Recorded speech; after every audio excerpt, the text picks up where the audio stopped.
Well, good evening and welcome back to the Journey Home program. I'm your host, John Mark Grodi, here at EWTN. And once again, we have this great privilege to come together to share a story of faith and conversion. We're joined tonight by Mike Iversen.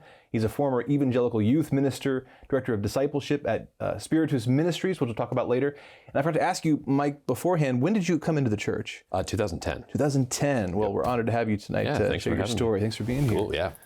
Appreciate it. All right, well, let's go back to the beginning. Where does it all start for you? Yeah, so I was raised in the Evangelical Free Church of America, and the particular church that I grew up in was pretty fundamentalist. Okay. So grew from an early age, was super involved, very, very strongly Christian family. I'm an only child, so I had a lot of time by myself to think about things.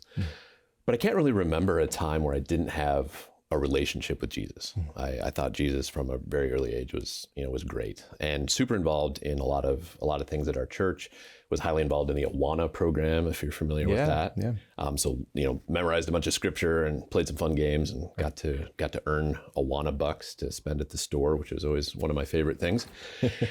And my dad actually grew up Catholic, but was pretty nominally catechized, it seems anyway. We never really had that many conversations about it, but he found Jesus when he was about 30. My mom was raised Baptist.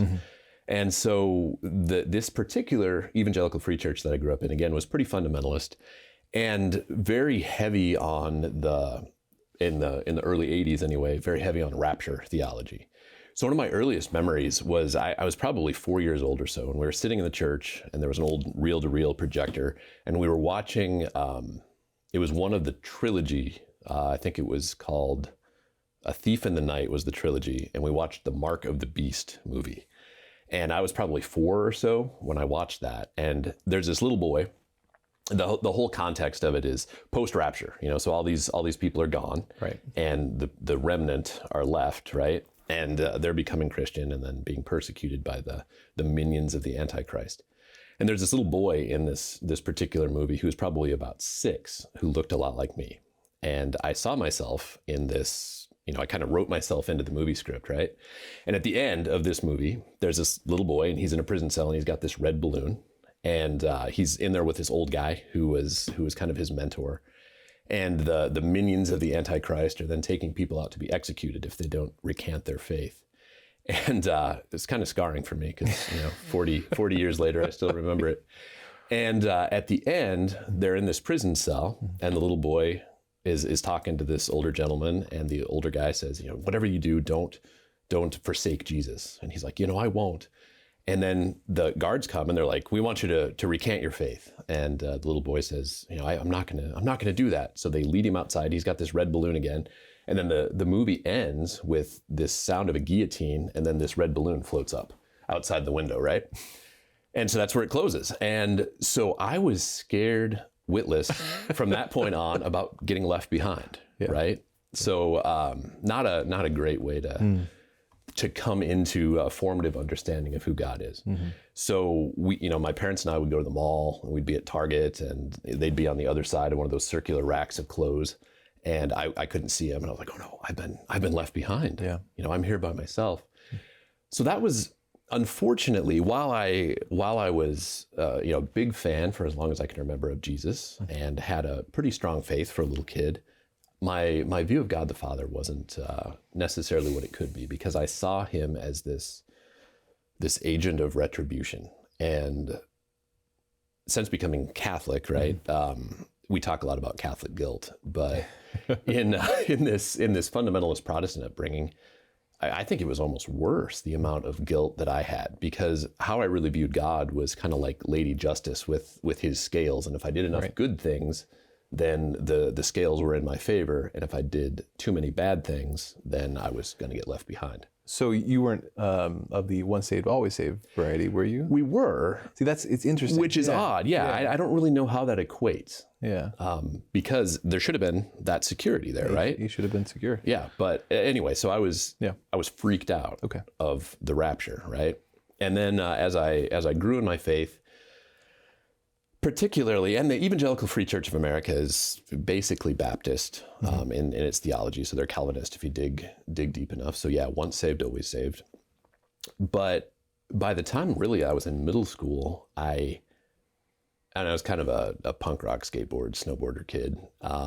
So I had a little bit of a anti-institutionalism anyway. But by the time I was in middle school, I really had left the church, honestly. So by 8th grade, I just didn't want to go anymore. And my parents didn't make me, which I thought was kind of a strange decision. And honestly, I think the straw that broke the proverbial camel's back was I showed up for a youth group one time, had this pretty good youth minister, but I had longish hair and I'd had it cut.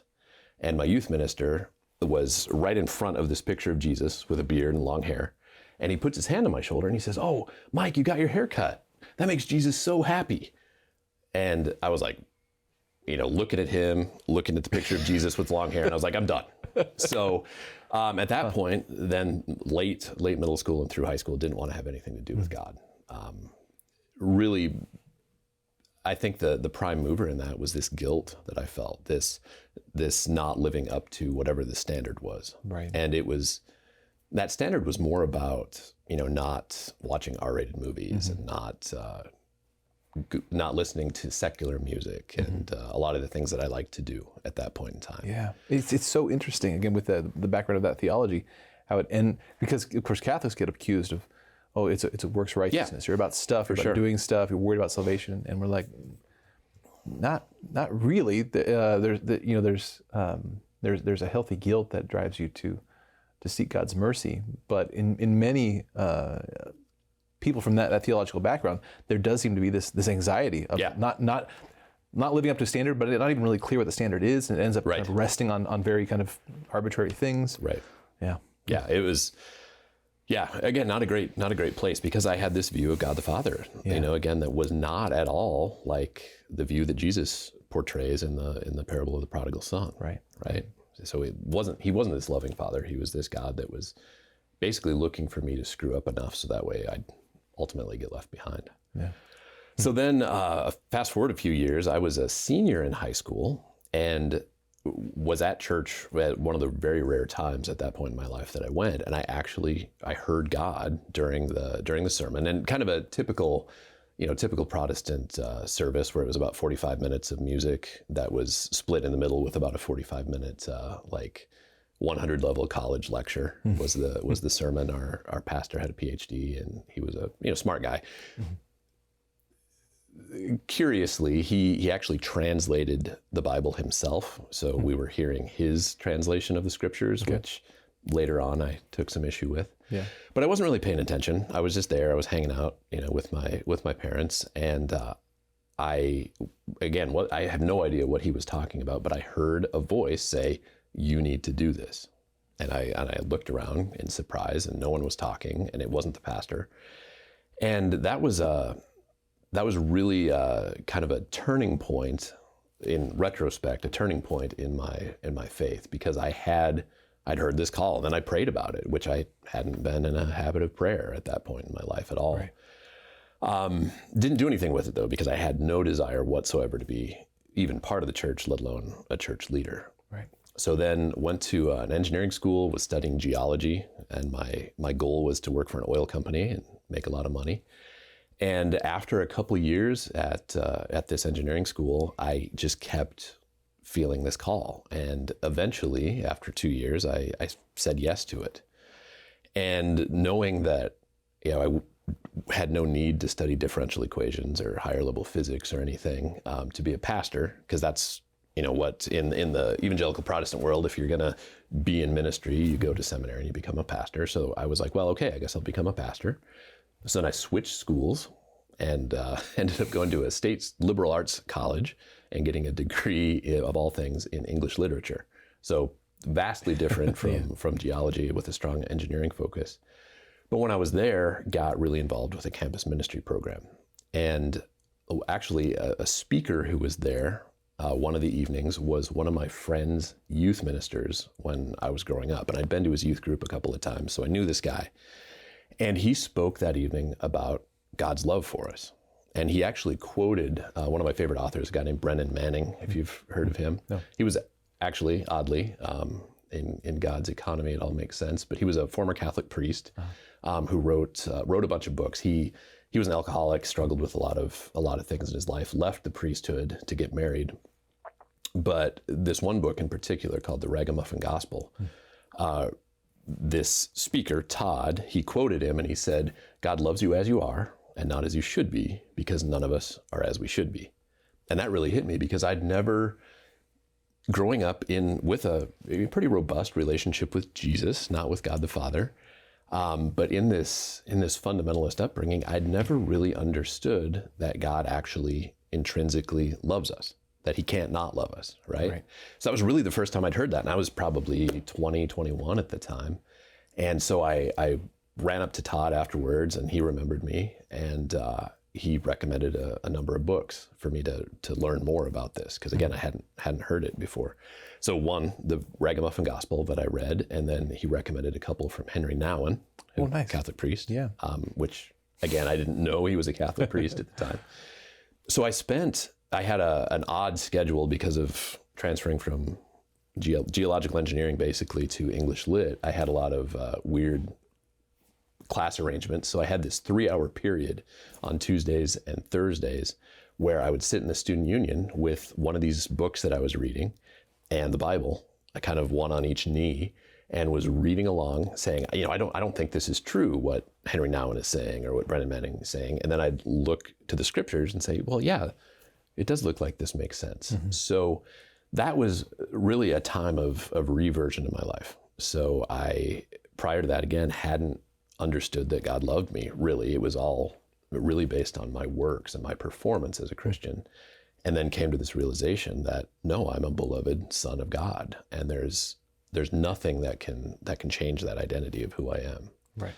So that was absolutely instrumental in ultimately in becoming Catholic, but really at that point in time in my further pursuit of Christianity. So got involved then in this campus ministry group. Mm-hmm. My wife, who wasn't my wife at the time, she was a cute girl that was part of this group, and she was really involved with this ministry called Young Life. She met Christ in Young Life 4 or 5 years prior, and another guy. There was a lot of people that I knew from my high school days. A guy who was a youth pastor of a girl that I dated in high school, then was starting Young Life up in the area. So she was all about it, and I was, we weren't engaged yet, but I liked to do things that she liked to do. Mm-hmm. So I started being a Young Life leader then back in it would have been the late 90s, and got involved with Young Life, and then really encountered this totally new way of seeing ministry in what Young Life calls incarnational ministry. Yeah. What does that look like?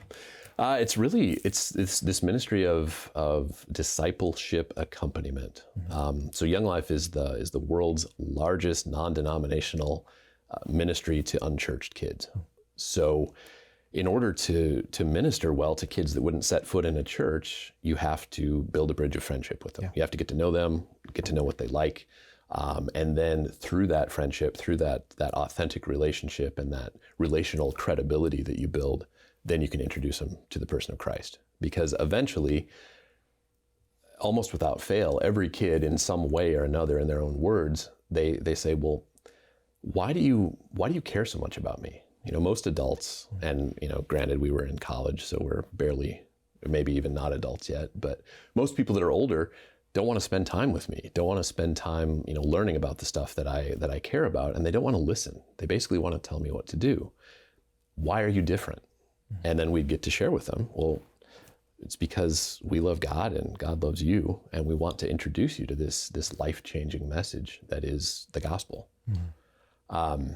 So got involved with Young Life then, did that as a volunteer for 3 or 4 years, was planning on going to North American Baptist Seminary in beautiful Sioux Falls, South Dakota. And then my wife and I got married and graduated from college, and then don't really even know the logistics of it, but started having kids right away. Totally weird. Yes. Totally weird thing. So forewent the seminary experience for a little while, because I thought it wouldn't be prudent to get a bunch of student loans and be a master's student with a baby on the way. Mm-hmm. So spent a little bit of time then in the business world. I was a recruiter for a banking firm. And then in 2004, had the opportunity to go on staff as an area director for Young Life. So started raising money. We had to, Young Life is all basically self-funded. Yeah. So as an area director, you're not only raising your own salary, but the operating budget of that Young Life area. Wow. So it took about 9 months to raise. I think I had to have $75,000 in the bank or something. Mm-hmm. But then started on Young Life staff then in 2005 and started also pursuing then a master's in theology at Fuller Theological Seminary. Okay. Which is out of Pasadena, but they used to have, they don't have as many now, but it used to have a bunch of remote campuses. So gotcha. Took a lot of remote classes from Fuller, got a youth ministry degree, got ordained, and then moved around a fair bit with Young Life as I got promoted. So we're started this Young Life area in South Dakota, and then moved to beautiful Las Cruces, New Mexico, which is about 30 miles north of Old Mexico, mm-hmm. And then moved to the greater Seattle area. And it was through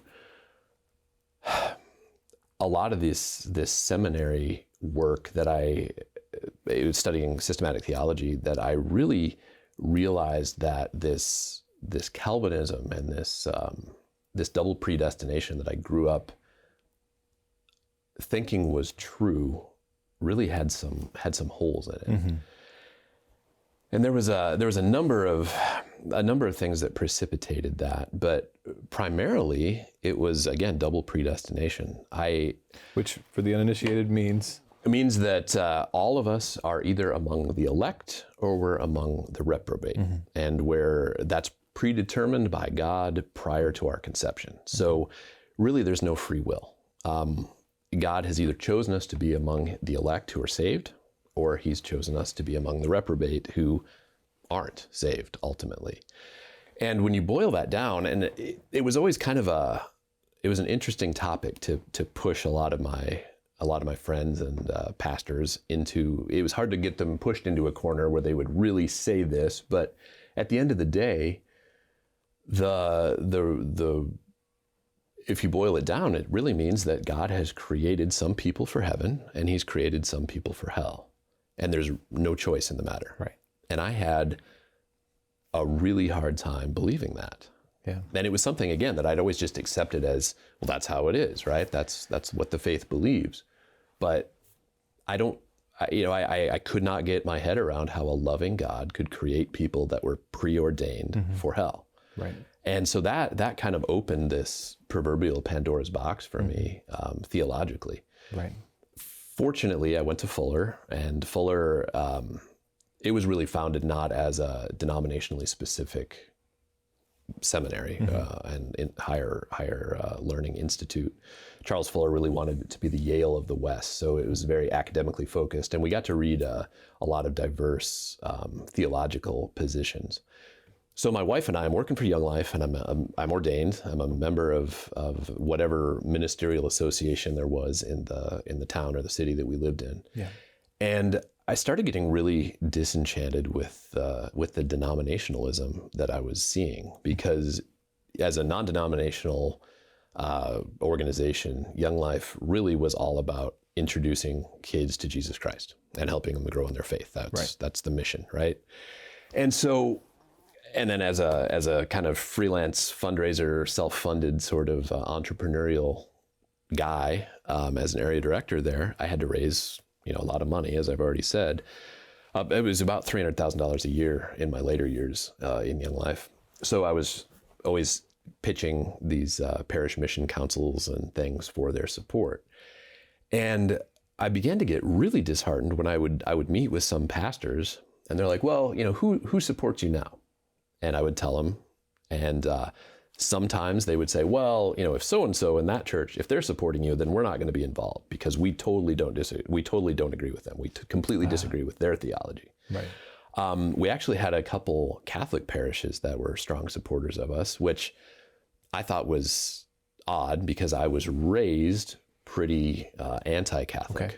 My mom had, I remember a couple of the books on her shelf. One was called The Woman Rides the Beast mm-hmm. by Tex Mars, mm-hmm. basically portraying the Catholic Church as the whore of Babylon, right. and this idolatrous view of Mary being the woman who's riding the beast, which is the Antichrist. So always had this really odd, very anti-Catholic sort of view of who Catholics are and what Catholics believe. And I found it strange that some of the easiest sells in doing this fundraising was to Catholic priests. It is so interesting. Yeah, I mean, basically, I would kind of pitch them on what Young Life is. It's about getting unchurched kids into church, and they're like, "That's great. That's what we want." Yeah, absolutely. Here, take some money. Yeah, and so I was trying to equate that with all these sundry and diverse different non-denominational or mainline Protestant denominational positions of, well, if the Catholics are involved, then we're not having anything to do with it. And I was again kind of bewildered by that, because it was all about introducing adolescents to Jesus Christ and helping them grow in their faith. And then really the approach that Young Life has, which is a strength and a weakness both, is that whoever the adults are that have the biggest voice in their life, their adult leaders, those leaders take them to their church. So Young Life necessarily isn't denominationally affiliated, right? Right. So you can have Methodists, you can have Presbyterians, you can have non-denom community church people. They bring those students with them to their church. And then, I saw a lot of kids who didn't have any faith background whatsoever be introduced to Christ. They'd come to Young Life camp in the summer. They'd accept Jesus as their personal Lord and Savior, and then they'd get baptized. Yeah. And it was amazing. So I thought, we're right on track. But then again, had this kind of denominational infighting that I ran up against a lot in that ministry. And that combined with the theological education that I was getting really led me to a bunch of questions. Right. Didn't know what denomination I was really a part of. I was non-denominationally ordained, so that was easy. I was ordained through Evangelical, who's their non-denominational entity. And I spent quite a bit of time preaching, but I was kind of a freelance preacher, so depending on the year, 15 to 30 sermons a year, usually on Sundays. And kind of my shtick was, I'll fill in for you. If you're on vacation, Pastor Bob or whoever, I'll fill in for you. I'll do the sermon, and all I ask, not an honorarium or anything, but just let me pitch what I do with Young Life, and because I was always looking for volunteers and a little bit more support. Yeah. And so on these ministerial association in these meetings, again, totally disenchanted with the infighting that there was. One of my friends, a guy named Dan, his church actually split, and I thought this was just something that was, that people would joke about, but his church literally split over the color of the carpet in their new sanctuary remodel. So it was a independent church, congregationally led, so they had to have a majority of vote. Right. And so they're renovating, and there was a church of about 700 people, and about 350 people were on the Dusty Rose contingent, and about 350 people were on the cornflower blue carpet contingent. And I don't remember which one won, but I think it was cornflower blue. So the Dusty Rose people all said, well, fine, we're going to start our own church. And I'm assuming with pink carpet. So they left, literally went down the road about 2 miles, and then elected a pastor from within this Dusty Rose contingent of dissenters, and started their own church. Mm-hmm. And I was like, there's got to be something more. There has to be some sort of standard, right? Mm-hmm. There's got to be some sort of higher authority that folks can look to in positions like this. Yeah, both to decide on issues, but also to determine what things are essential and inessential. Right. Right. That's part of the issue, is that there's this presumption in non-denominational circles that, well, we'll just stick to the essentials, the basics. Yeah. Well, but of course, in the end, there's never going to be something that people don't debate about. Even what seems so essential to you, well, someone else is going to have a problem with it eventually. Yeah. Right. And who knew carpet was that essential? I know. Right.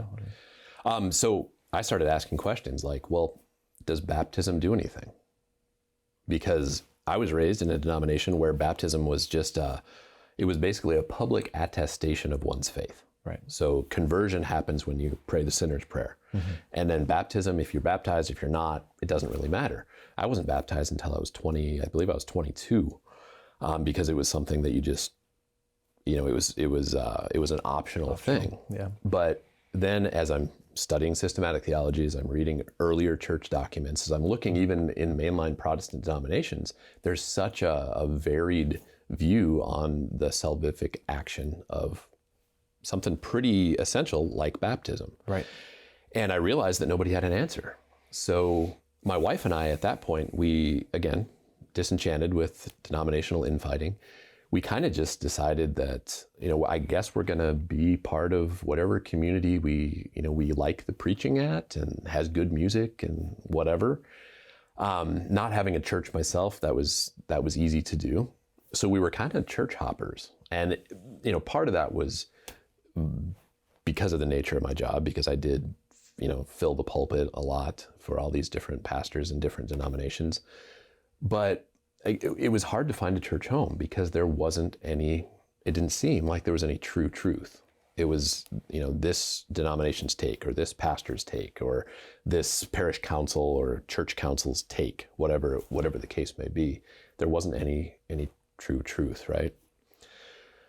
So we church hopped for a number of years, and I was actually at Fuller in I think it was a systematic theology 2 class, and the professor said something really profound, and I don't even remember what we were talking about. It was dealing with soteriology, so how we get saved, the study. And she said at one point, she said, did Jesus come for a bride or did he come for a harem? What are we doing?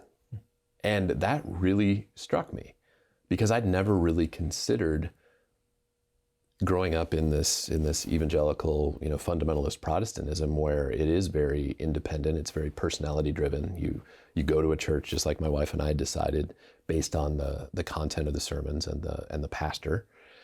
And I then talked to my wife Kate about this, and we kind of came to this conclusion that Jesus did come for a bride. He didn't come for this, this massive 30,000 plus ish different denomination, this massive harem of brides. He came for one. So what is that? What could that be? And he prayed for unity. Absolutely. It's hard to read that great prayer for unity and see that in what we have, Christianity at large. For sure. Let's take a little break there, and we'll come back and hear the rest of the story. Sounds great. We'll be back in just a couple minutes to hear the rest of Mike's story. I want to remind you that if you are someone who's asking questions about the Catholic Church, if you're curious about what Catholics really believe, maybe perhaps in contrast to what you've heard, if you just want to dig a little deeper into church history and to kind of the rest of the story of how we got to where we are as Christians, check out chnetwork.org. We have a newsletter, we have videos and articles and an online community, but especially we have people like you, converts and journeyers, truth seekers like you, who want to answer your questions, accompany you on your journey, pray with you and for you as you continue to seek the truth and to follow Jesus. So check that out at chnetwork.org. We'll be back again in just a couple minutes to hear the rest of Mike's story. See you then.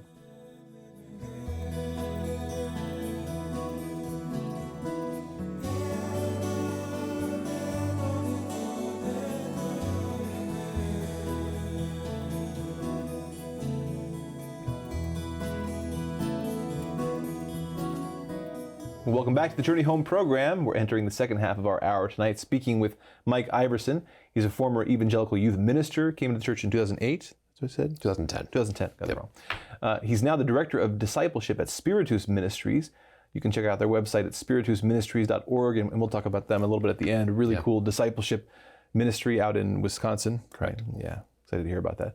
But let's get back into your story, Mike. You left off, one of your professors had just made this comment in class that did Christ come for a bride or for a harem? What are we doing with all these churches, all this division, all this denominationalism?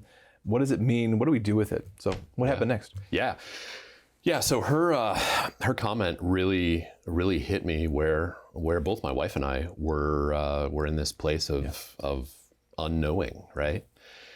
So, and again, we church shopped. We started both in the Evangelical Free Church. We then we were Presbyterian for a while. We were Baptist. We were Methodist, and then we were kind of just again resigned to going to whatever denomination, because it didn't really matter, right? And whatever denomination, whatever particular local church had the preaching and the teaching that we most aligned with.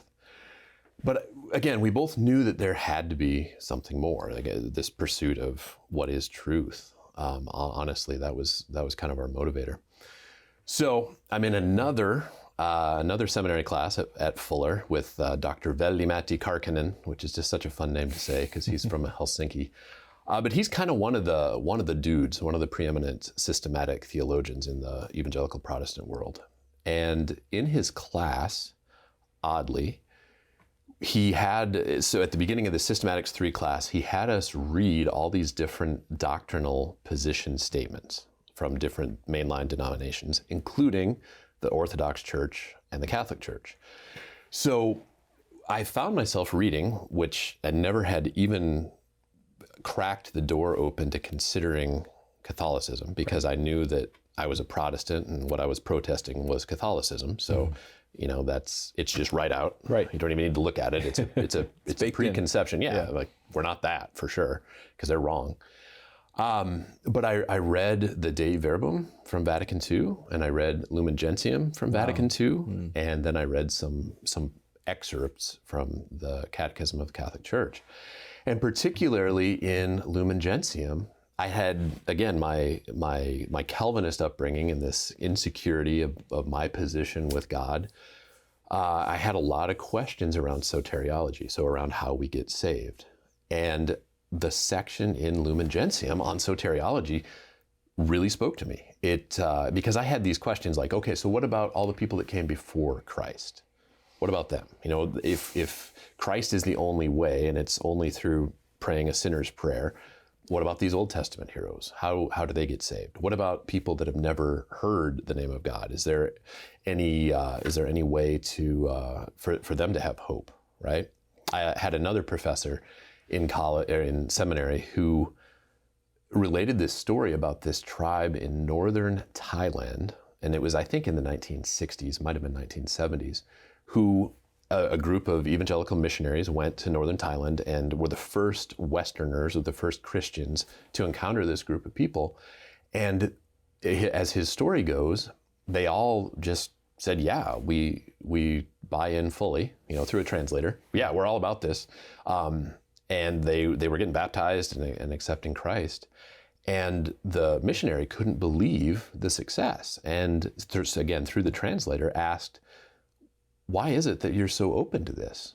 And the spokesman for this tribe said, we've always worshiped this God. We just never knew his name. So thank you for telling us his name so that we can worship him more fully. And within this doctrinal set of teachings that I grew up with, there wasn't any place for that, right? Then reading Lumen Gentium and reading the Catechism, there is a place for that in the Catholic economy of God's grace, right? Because his grace is always the first mover, and he can reveal himself wherever he chooses. It isn't contingent upon me as an evangelical Protestant proclaiming the gospel to you for you to be saved, right? So that really got me thinking. And again, we were church hopping and church shopping and working for Young Life. The headquarters of Young Life is in Colorado Springs, and we were living in the Seattle area at that time. And I was in Colorado Springs for a training for a couple weeks, and then I flew back to Seattle, and on the flight back, I was reading the Lumen Gentium again.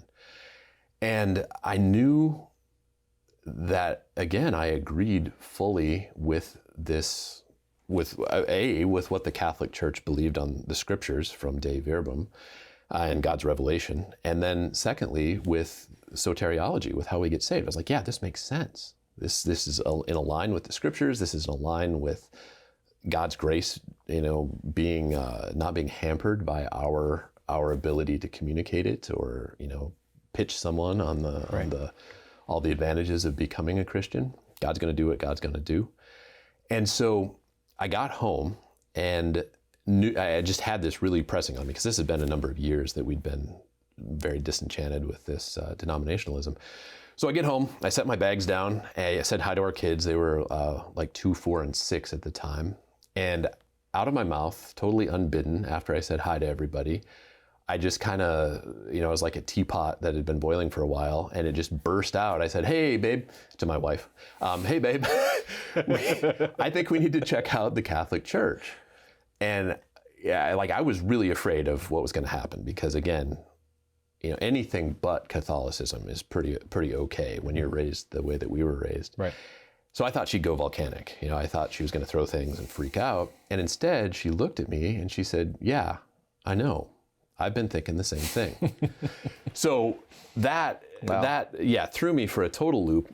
She was, as I'm studying, kind of geeking out in systematic theology, she was a member of Bible Study Fellowship, BSF. Mm-hmm. And God had given her a verse that she took to really be the answer for our church hunt and our theological search for truth. And it's Jeremiah 6:16, and it says, "When you come to the crossroads, look to the old godly ways, follow them, and you will find rest for your soul."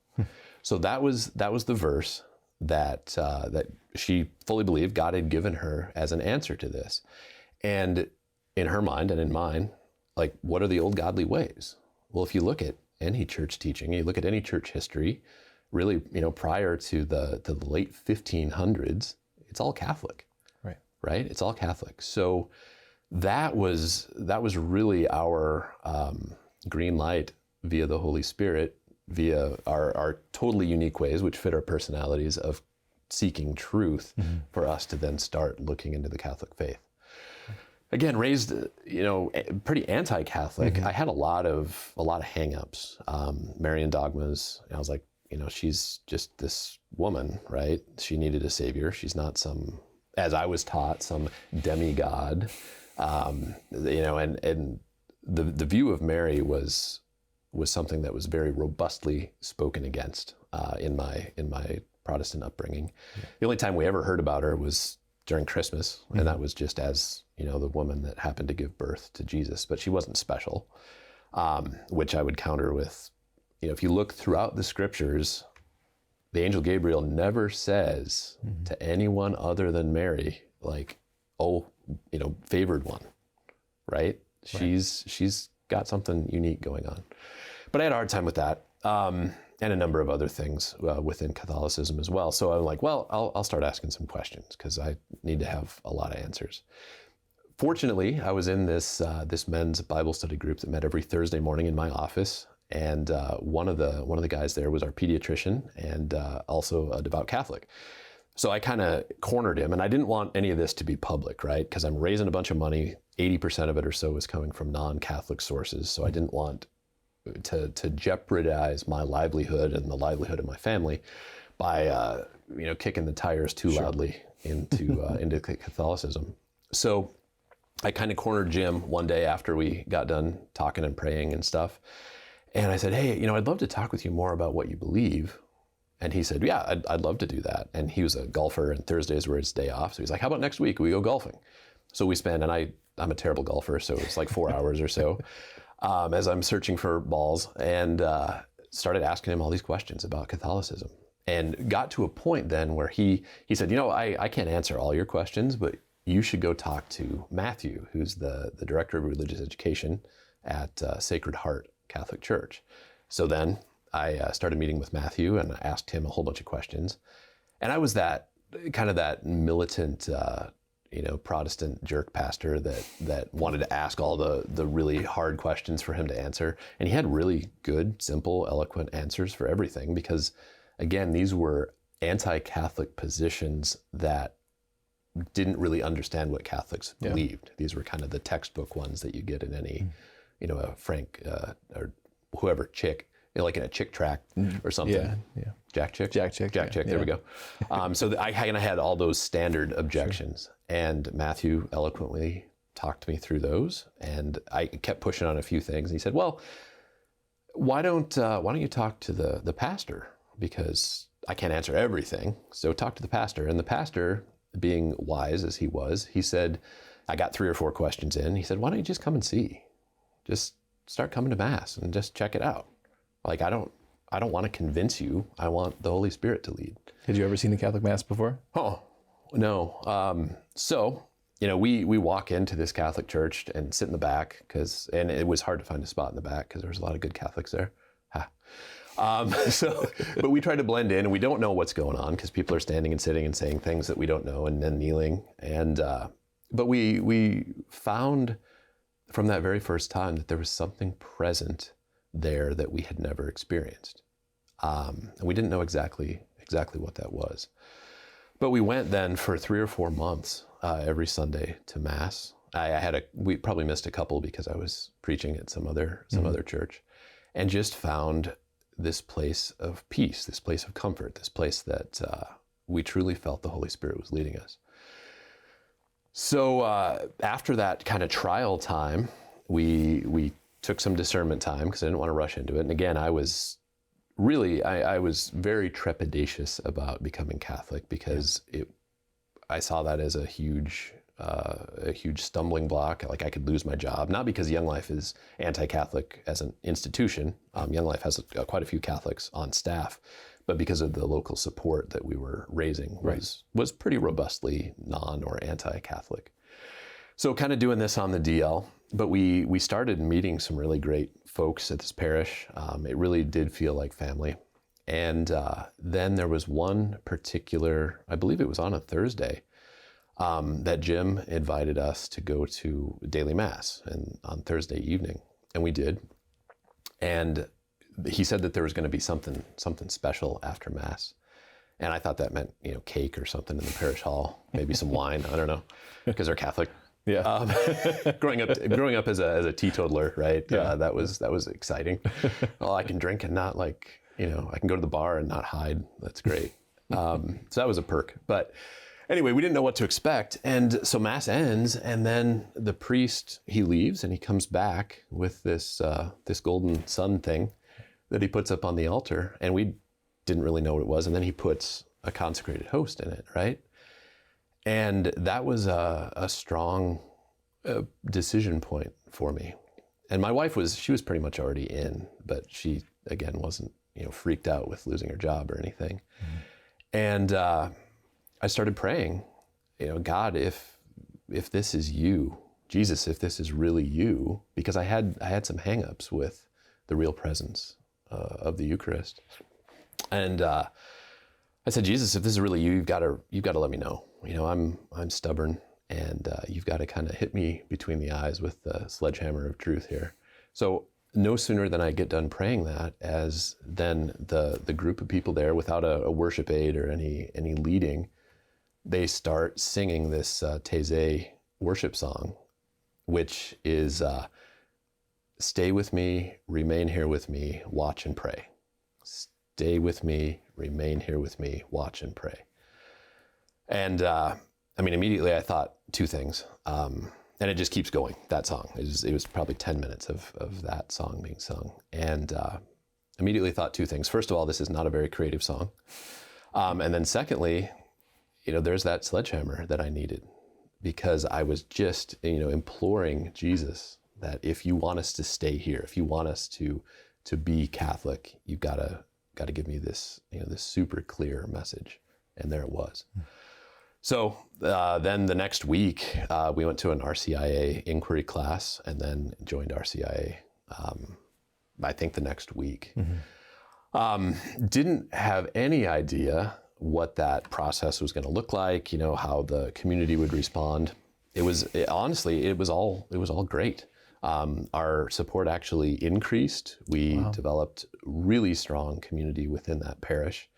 And I kept then working for Young Life for another 5 years after that, as an area director. Yeah, and things just got better, and we had so much peace. Just like we had so much rest for our souls, as Jeremiah 6:16 says, when we finally put aside all these what ifs and what could be's, and just embraced, honestly, Jesus Christ, body, blood, soul, and divinity in the Eucharist, and coming into the fullness of faith.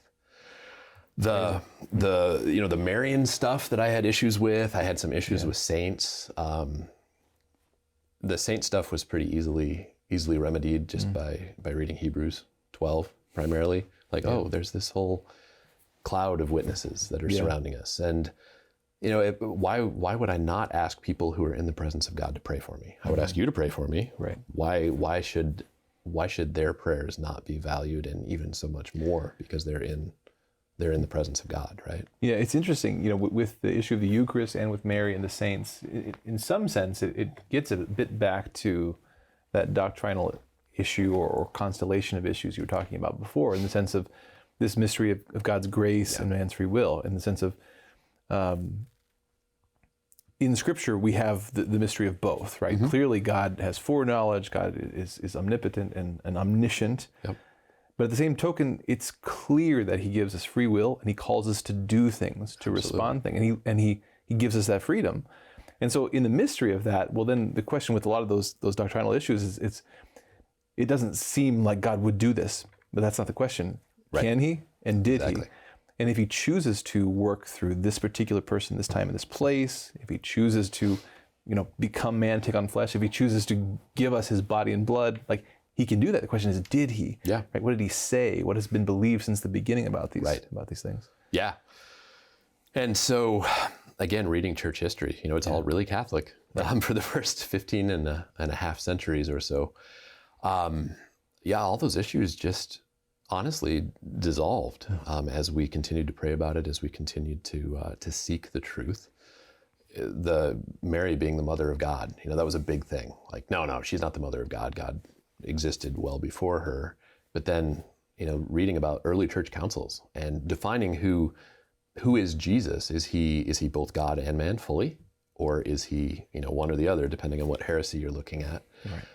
And the definition of Mary, of the Theotokos, as a result of digging into who is Jesus. Like, is the hypostatic union of him being fully God and fully man, is that true? Mm-hmm. And a lot of these Marian doctrines, they were portrayed to me as though they were about Mary and setting her up as this, idol. Honestly, is how it was viewed, that the Marian dogmas were very idolatrous and taking focus away from God, rather than putting the focus more fully, just like she did in the wedding feast at Cana, pointing to Jesus and saying, "Do whatever he tells you." Right, guarding those defined doctrines about the nature of who Christ was. Is. Yeah. Right. Mm-hmm. So we dove in fully. There was so many things. So I had a pretty robust theological background of what the church believed, but we had no idea how to be Catholic, right? So that was a steep learning curve. Again, had great community. Our kids were all baptized then the following Easter, which was great. These two young ladies in the parish were our kids' godmothers, and they became like literally family to us. And Jim and his family, and then a number of these great Catholic families because we didn't really have any family close in that part of the country, so they'd invite us to their Christmas dinners, and it was like this big Catholic family that we were suddenly a part of. And as we were learning, we were still Padawans in our Catholic journey. We weren't Jedi yet, if any of us ever get there. But they really brought us along and showed us what it was to live a Catholic life, and it was a beautiful thing. That's wonderful. We have about 5 minutes left, Mike, and I want to make sure that we get to talk about the ministry you're involved with now. So how did you get from that point in your journey to being involved in Spiritus Ministries? Yeah. So in 2015, I had the opportunity to start looking at working in Catholic parishes. I loved what I did with Young Life. I got to see over 12,000 unchurched kids give their lives to Christ. So praise God. That was amazing, right? Yeah. It was amazing, and I loved what I did. But being a theology geek, I was constantly kind of up against not being able to speak the fullness of truth. So like John chapter 6, the great bread of life discourse, right? In training of Young Life leaders, we just kind of glossed over it. Yeah, Jesus says is that, he's the bread of life. That was kind of it. There's a lot more to it than that, right? Yeah. And I found myself being frustrated with the inability to speak the true truth. So started looking at Catholic parish gigs, and fortuitously was hired as the director of evangelization and discipleship at a big Catholic parish in Colorado Springs that we'd moved from Seattle to Colorado Springs the year prior. So as a director of evangelization and discipleship at that parish, that meant I was in charge, basically I was in charge of all religious education plus RCIA before it became OCIA, and a number of evangelization stuff. Things, evangelization focused things. Did that for about 5 years, and then had the opportunity to move to Green Bay, Wisconsin, which was totally off the radar, but it was a God move, and was a director of religious education at a parish there as well. Then after a couple of years there, was really looking for something that could be more of a harmony between what I did at Young Life and what I was doing in the churches. So I loved teaching, I loved pastoring, in the little p sense of the word, these young people, and didn't have a lot of opportunity to do that in the parishes that I was at. And then this opportunity to work for Spiritus came up. And Spiritus is an apostolate of the Diocese of Green Bay, we're basically a missionary organization. So we have 2 parts to our mission statement, which is igniting the faith in Catholic youth and forming Catholic leaders. So how we do that is we have this team, this year 16 missionaries who are between 19 and 29, who come from all over the United States to live in beautiful Menasha, Wisconsin. And then they're trained intensively for about 6 weeks. And then they live in a men's community and a women's community that are governed by a rule of life. So it's kind of a light religious order feel to it. Right. And as part of their some of the essential components of their training is they have daily mass, they have daily holy hour, they have weekly formation, both in what they're doing on retreats, but then also spiritual and intellectual and human formation. They have monthly spiritual direction, and then they interact with myself and the 4 other members of our leadership team really on almost a daily basis. So I get to disciple these young people, which was what I really missed from Young Life, on how to do amazing retreats for Catholic youth throughout basically the state of Wisconsin. So they give between 150 and 200 retreats a year to between 5,000 and 6,000 students throughout the state. And that's incredible. It's incredible, and it's so needed because we have so many young Catholics who in middle school or early high school are deciding that they don't want to be Catholic anymore. And I'm fully convinced that the only reason they're deciding that is because they don't really know the amazing, life-changing good news that is the gospel. They don't realize how that affects them. I think so many of our religious education programs, as robust and as wonderful as they a lot of times are answering questions that students don't have. And they're not actually answering the questions that students do have. And we, on these retreats, our primary focus is setting up the students to encounter Christ, to encounter Him, body, blood, soul, and divinity in who He truly is. And then all the intellectual formation that they've had, whether in Catholic schools or in parish religious education, then makes sense when you understand the person who you are learning about, right? Right. So it's a beautiful, beautiful harmonization of what I did with Young Life with heavy relational ministry. Yeah. And then the being able to speak into the fullness of truth that we found in the church. That's so wonderful, Mike.